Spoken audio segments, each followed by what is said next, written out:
मारो इसे और मारो इसे, ये इसी लायक है। अरे मारो यार। सरपंच जी, कालिया को चोरी करते हुए हम सब ने रंगे हाथ पकड़ा है।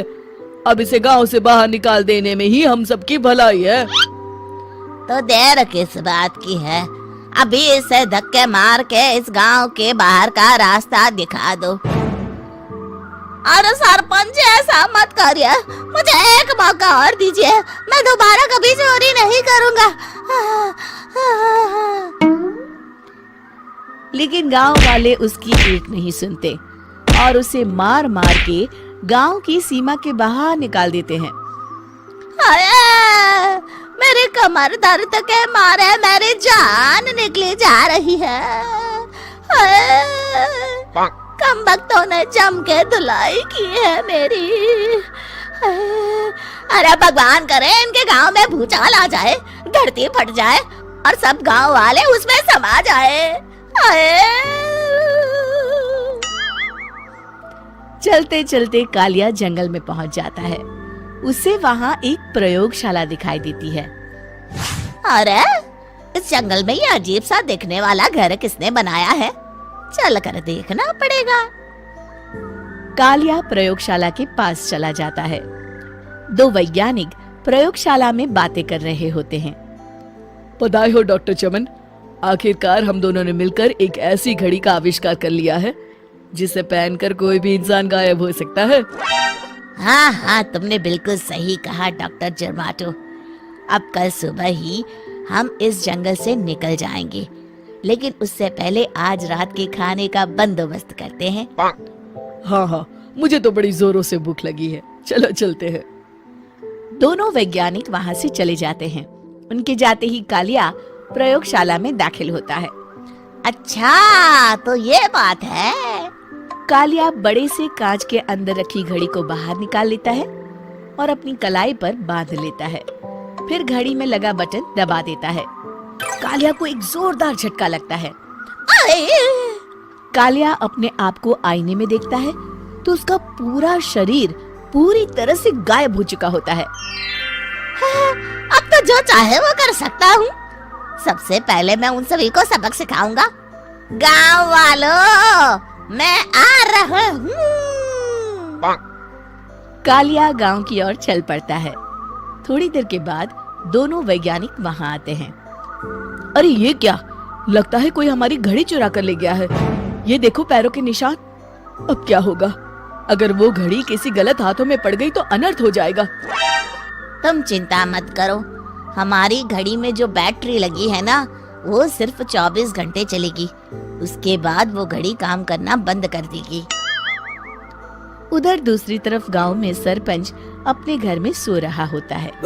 तभी एक आहट से उसकी नींद खुल जाती है। अरे कौन है वहाँ? बड़े मजे से सो रहा है, आज मैं तुझे नहीं छोड़ूंगा। कालिया पास में पड़ा डंडा उठाकर सरपंच की पिटाई शुरू कर देता है। ये ले और ये ले, इसी लायक है, ले। आप मर गए। अरे ये क्या हो रहा है? अरे कोई बचाओ मुझे, मेरे घर में भूत आ गया है। सही कहा, मैं भूत ही तो हूँ, ये ले। अरे भूत जी, मैंने आपका क्या बिगाड़ा है, मुझे छोड़ दीजिए। आपको क्या चाहिए? तेरे घर में जितना भी पैसा है ना, मुझे ला कर दे दे, तब मैं तुझे छोड़ दूंगा और यहाँ से चला जाऊंगा। सरपंच अपनी तिजोरी से पैसे निकालकर एक बड़े कपड़े में बांधकर जमीन पर रख देता है और कालिया वो सारा पैसा लेकर वहाँ से चला जाता है। दूसरी तरफ जमींदार गांव के चौराहे पर खड़ा कुछ लोगों से बात कर रहा होता है। इस कमीने जमींदार ने भी मुझे बहुत पीटा था, इससे भी बदला लेना तो बनता है। हाँ? जमींदार अचानक अपने आप को चांटे मारने लगता है। अरे भाई ये क्या हो रहा है? जमींदार साहब अब ठीक तो है ना? अरे मुझे नहीं पता भाई।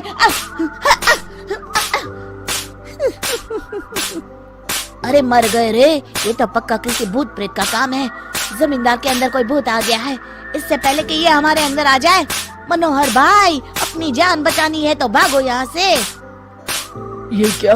अरे बाप रे बाप, मुझे तो भूतों से बड़ा डर लगता है। मैं तो चला यहाँ से। अगली सुबह इस घटना से पूरे गांव में दहशत फैल जाती है। सभी गांव वाले आपस में बात करने लगते हैं। अरे भाई, पता नहीं कहाँ से हमारे गांव में एक भूत आ गया है।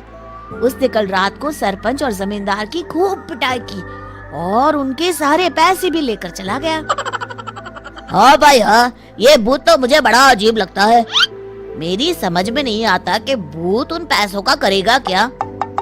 अरे तेल में पकोड़े बना के तलेगा, बेवकूफ। इस बात की चिंता करके कहीं वो भूत हमारे घर में ना आ जाए। तुम बिल्कुल सही कह रहे हो आर्या, मैं भी इसी बात से घबरा रहा हूँ। अच्छा, अब मैं अपने घर जा रहा हूँ। तुम सब भी अपने अपने घर चले जाओ, उस भूत का कोई भरोसा नहीं है। हाँ। तीनों वहाँ से चले जाते हैं।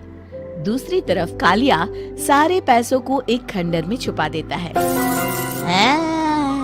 इतने सारे रुपए तो मैंने अपनी पूरी जिंदगी में एक साथ कभी नहीं देखे। इस तरह कुछ दिनों में मैं अमीर बन जाऊंगा। आज मैं उस मोटे बब्बन को अपना शिकार बनाऊंगा। सुना है दहेज में बहुत सारे पैसे और गहने मिले हैं उसे। रात होते ही कालिया बब्बन के घर में घुस जाता है। हाँ, मिल गई तिजोरी। अब जल्दी से इसे खोलकर सारे पैसे निकाल लेता हूँ। अरे खुल जा, खुल जा। खुल गई। कालिया पैसे थैले में भर ही रहा था कि तभी बब्बन उसके बगल में आकर खड़ा हो जाता है। भाई क्या कर रहा है? हाँ? अरे हट। अरे तेरी इतनी हिम्मत, मैं तेरे सामने खड़ा हूँ और तू फिर भी मेरी तिजोरी से पैसे चुरा रहा है। अरे मैं तो गायब हूँ, तू मुझे कैसे देख रहा है? कालिया अपनी घड़ी को देखता है। अरे इसे क्या हो गया है? हाय, लगता है बैटरी खत्म हो गई। अच्छा, तो आज मैं तेरी बैटरी अच्छे से चार्ज कर देता हूँ। अरे भाग्यवान, जरा मेरा डंडा तो लाना। ये मोटा मुझे नहीं छोड़ेगा। अरे भागो। कालिया भागकर घर के बाहर जाता है। बाहर सभी गांव वाले हाथ में डंडा लिए खड़े होते हैं। अच्छा, तो तू वो भूत है? मुझे माफ कर दीजिए सरपंच जी, मैं आपके और जमींदार जी के सारे पैसे लौटा दूंगा और आज ही हमेशा के लिए ये गांव छोड़कर चला जाऊंगा। शिक्षा, बुराई ज्यादा दिन की मेहमान नहीं होती, एक दिन उसका अंत